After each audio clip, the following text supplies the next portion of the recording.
Bonjour à tous et bienvenue sur ma chaîne. On se retrouve aujourd'hui pour un super tour de cartes. Vous allez voir, il est excellent. Donc vous montrez un jeu de 52 cartes. Et donc vous dites à votre spectateur que on va choisir 4 cartes différentes. Donc on va prendre par exemple le valet. C'est bien, allez. Ensuite on va prendre le 6 ici. On va retourner. À chaque fois on va retourner les cartes en face cachée. Ensuite on va choisir...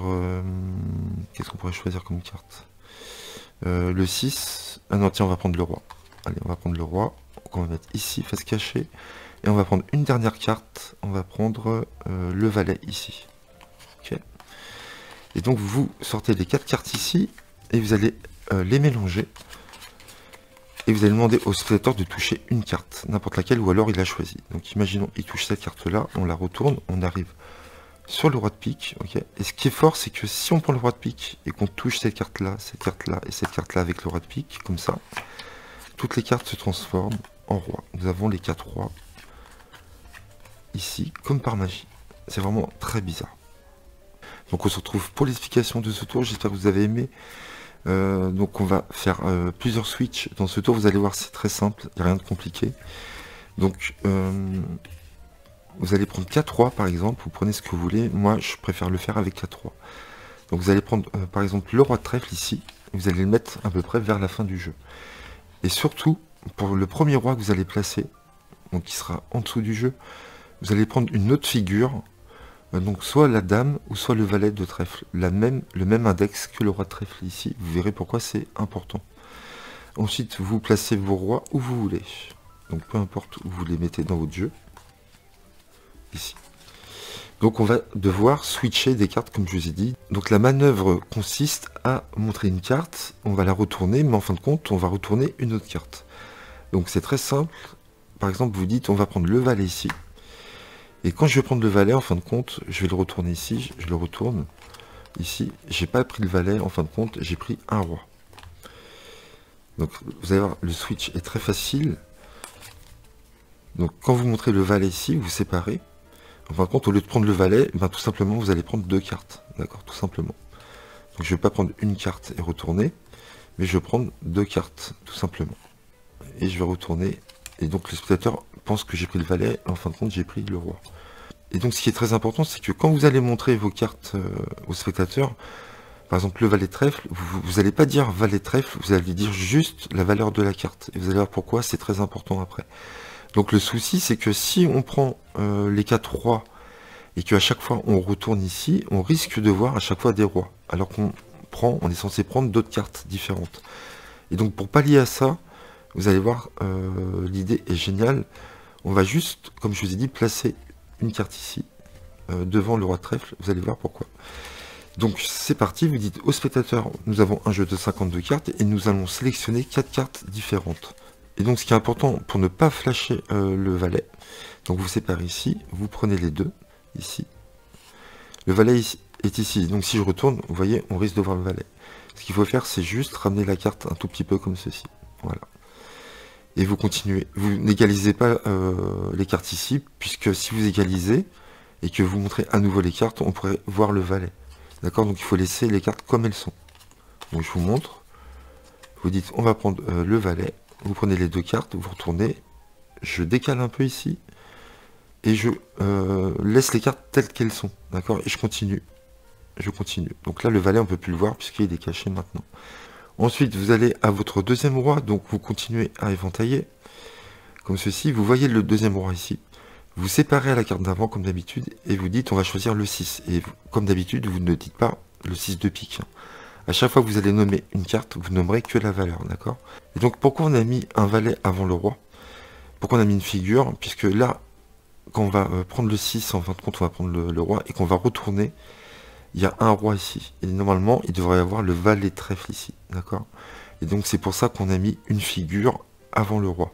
C'est-à-dire qu'au moment où vous allez retourner les deux ici, vous allez prendre la carte ici, il faut faire le retournement assez rapidement, pour pas qu'on voit le roi. Mais le fait que le spectateur a choisi un valet, c'est une figure, et si je prends le roi ici, on n'a pas le temps de voir vraiment. Et même si le spectateur voit quelque chose, il va voir une figure, d'accord? Donc il va il va censé voir le valet. Il va pas dire tiens, il y a un roi, puisqu'il va pas avoir le temps de voir. Mais le fait qu'on ait pris une figure, un valet en l'occurrence, plus le roi, c'est une figure aussi, ça passe très bien. C'est la seule fois où on va flasher un roi. Après, vous verrez, on ne verra plus rien. Donc là, vous allez à votre deuxième roi.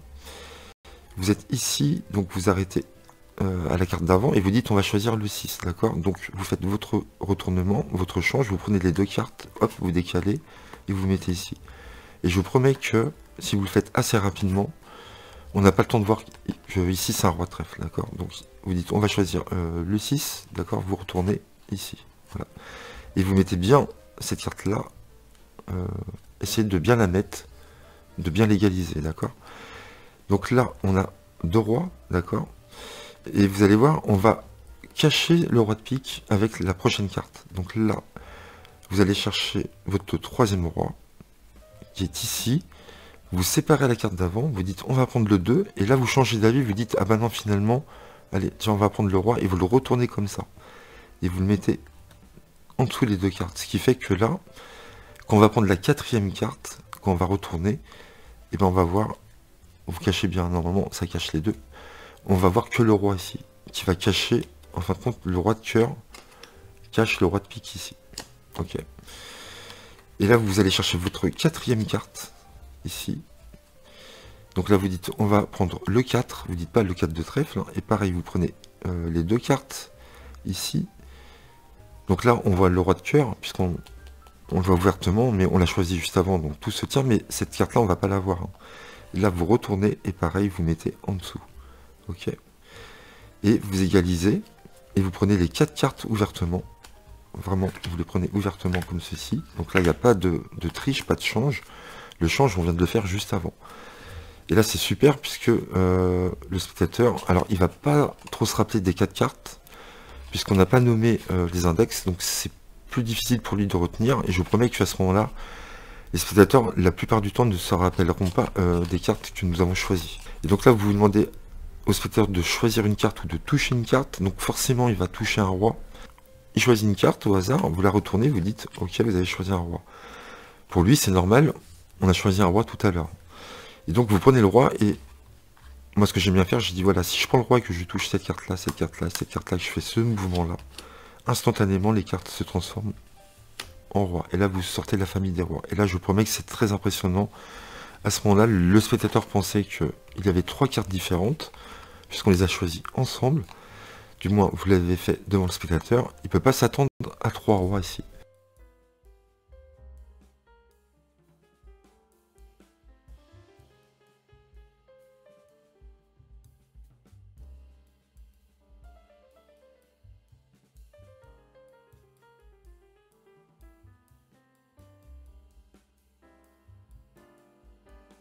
Donc voilà, j'espère que ce tour vous a plu. L'effet est super, le change est très facile à faire. Et c'est un tour vraiment très impressionnant. Je vous promets que les gens vont halluciner. Alors, une petite chose avant de se quitter, ne vous inquiétez pas. Quand vous montrez la carte ici en disant on va choisir le 4, à chaque fois il y aura un roi après. Mais personne ne va s'en rendre compte puisque toute l'attention est sur cette carte-là. Personne ne va se dire tiens, il y a un roi à chaque fois qui me montre une carte, c'est bizarre. D'accord, ça je peux vous garantir que personne ne fera attention. Les gens seront focalisés sur cette carte-là et ne vont pas faire attention aux autres cartes qui sont après. Hein. Ça je peux vous assurer. Donc pas d'inquiétude sur ce point-là. Voilà, je vous dis à bientôt les amis. N'hésitez pas à me dire dans les commentaires si vous avez aimé ce tour. N'hésitez pas à le faire, surtout il est vraiment super génial à faire. N'hésitez pas à liker et à vous abonner à ma chaîne. Et on se dit à très vite pour de nouveaux tours de magie.